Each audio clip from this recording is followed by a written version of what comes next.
Hoy venimos a visitar la basa del Fray Ramón y su entorno, que se encuentra en el término municipal de Torroella de Montgrí.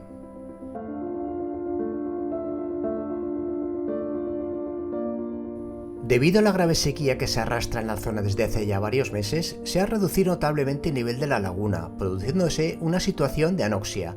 Hay muchos nutrientes y poco oxígeno, lo que favorece el crecimiento muy rápido de una bacteria llamada Chromatium.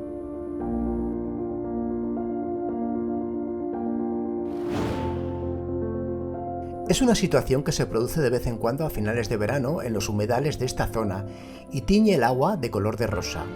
Nos daremos un paseo por la zona para disfrutar de la belleza de este fenómeno natural y de su entorno.